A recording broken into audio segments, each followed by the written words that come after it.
Hi everybody, I'm Jim Skelly and this is the Global Conversation. It's the third of our mini lectures for the current semester, and I just want to bring you up to date on a couple of things with regard to the course and then point you in the direction of a couple of interesting items for the week.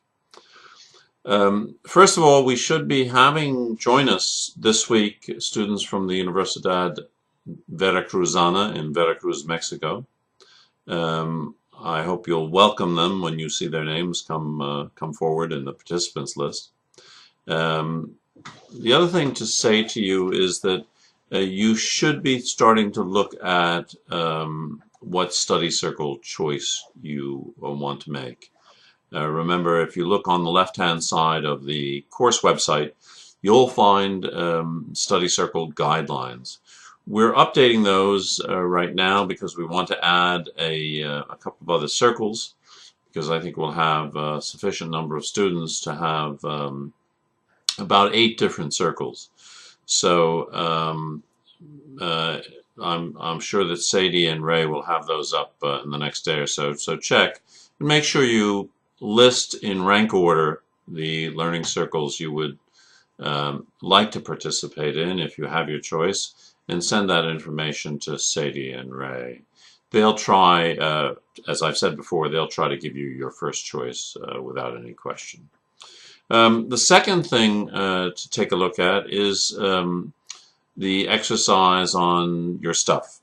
There are 2 parts to that, and I would urge those of you who haven't done the first part yet to please do so. This all counts, of course, for those of you who are concerned about grades. This all counts towards your grade. But I think you'll also find out some very interesting things about your own consumption habits.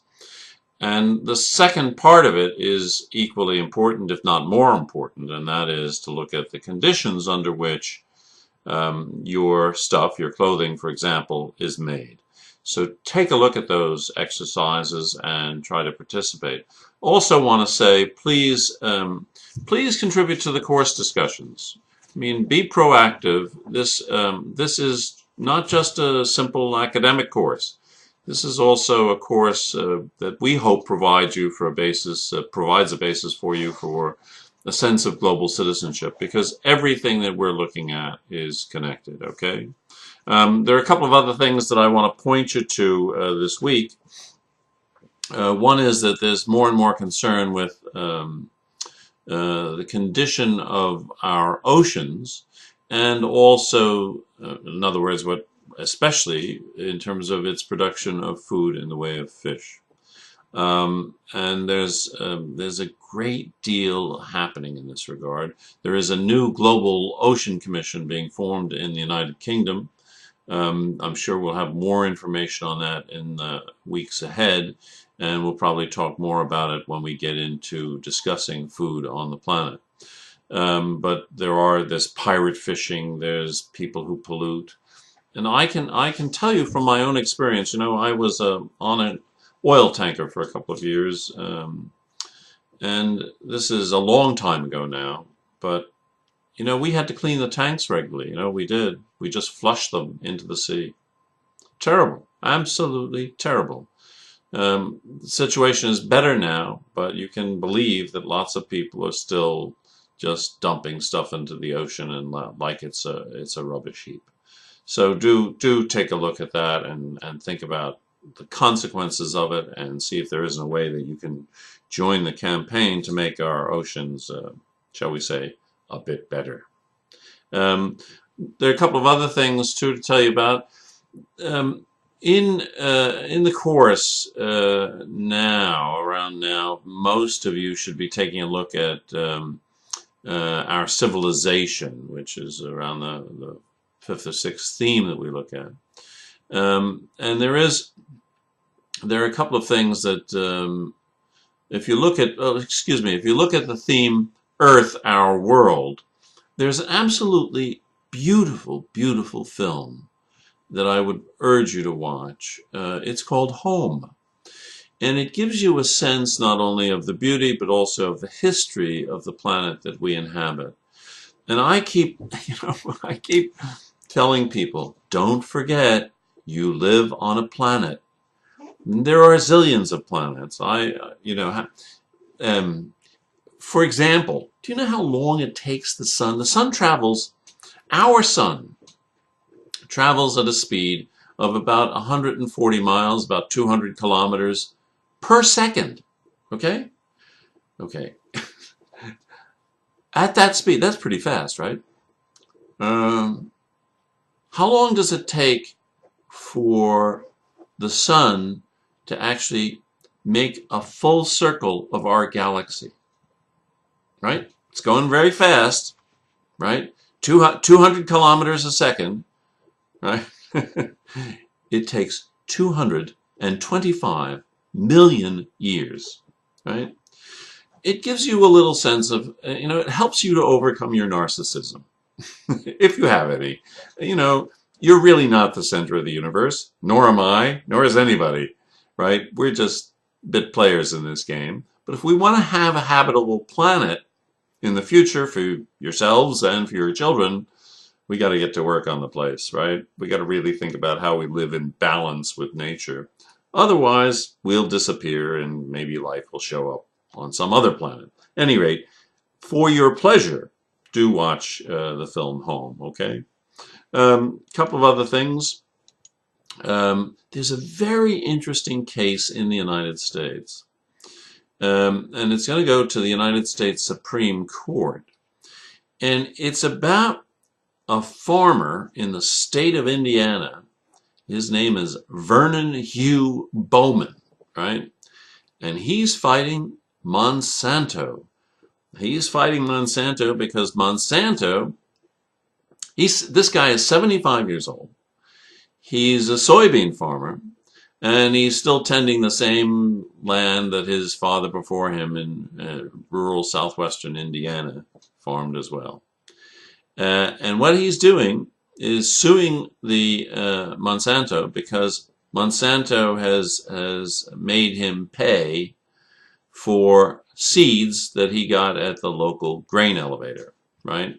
Because Monsanto has made these patented, genetically modified seeds for soybeans called Roundup Ready. In other words, what happens, and you'll get more into this, I think, when you start looking at the food issue, what happens is these seeds and the plants that come from them will not succumb to the pesticide called Roundup, which Monsanto also makes. And what they do is they patent the seeds, so they own the seeds, right? Regardless of whether they fall out of the plants that you made or not, you got to buy new seeds, right? You can't just keep using them. You got to. That's their business model, shall we say?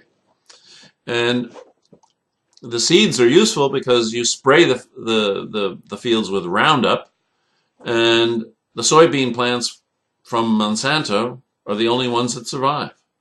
It's got lots of questions about all that for me, but nonetheless, this guy is taking Monsanto to the U.S. Supreme Court, and that's going to be a very interesting issue to watch. So that'll play out over the next few months, probably have a final decision sometime in late spring. But you might want to watch that, especially if you're concerned with food. We had, by the way, most interestingly, I'm at the Juniata College campus in central Pennsylvania in the United States right now. And last week we had the two young guys who made the film King Corn, because again, there's genetic modification as one of the issues around corn, but one of the other things that they look at a lot in their film is the consequences of corn being in everything, right? It's fed to cows, not good for cows, by the way. Cows will get very sick eating corn after about 6 to 9 months, and but they slaughter them generally before they die, right? But it's not their normal diet. Their normal diet is grass. So if you're buying beef, you want to buy grass-fed beef. And of course, given the scandal that's occurred in Europe over the last few weeks, at least we found out about the scandal, which is in many supposedly pre-packaged bits of beef, you're getting horse meat. So, you know, this is the corruption of the food system and the lack of regulation by governments. But essentially what's happened, and Aldi, one of the big supermarket chains in Europe, has found that in some of their prepackaged meat, the so-called beef is 100% horse meat. Isn't that reassuring? I don't think so. At any rate, there seems to be a whole mafia involved in using something other than beef in your food. So be careful when you're buying things, okay? A couple of other things. In the United States, there's going to be increasing debate. Some of you may know the former U.S. Senator John Kerry from the state of Massachusetts has now been named Secretary of State. That means he's the foreign minister for those of you outside of the United States. He replaces Hillary Clinton, right? And one of the biggest issues is the Keystone XL pipeline that comes from Alberta in Canada and into the United States. Now, Kerry has been a strong advocate of putting some restriction on the various contributors to climate change. Here's his chance. Will he stop the Keystone XL pipeline or not? Watch this page, okay? Take a look at that. Also, one of the things that you, I think, would like to take a look at in the coming weeks is, and this is very interesting, it fits very much with the model that we try to use in this course. You know, we talk a lot here about contextualizing issues.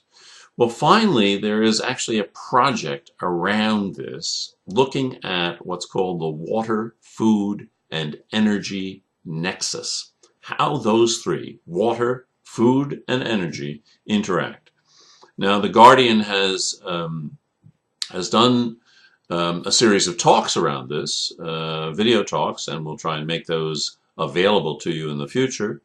But you might just Google at some point water, food, and energy nexus. We put a small cartoon up. It's about 4+ minutes explaining the connections and what happens, for example, when you use foods to produce oil, biofuels, right? And how cereal prices, which many poor people in the world live on, the prices of the food go up. Right? Because you want petrol, gasoline for some who pronounce it in the American way, for your cars. Right? So you can't look at any of these issues in a decontextualized manner. So you might take a look at the water, food, and energy nexus. I'll send you a link to a couple of these things. I hope you have a good week. Please contribute to the course discussions. Please finish the exercises on where your stuff comes from. And in general, just stay engaged. There's a lot of work for all of us to do. All the best. Take care of yourselves and see you next week.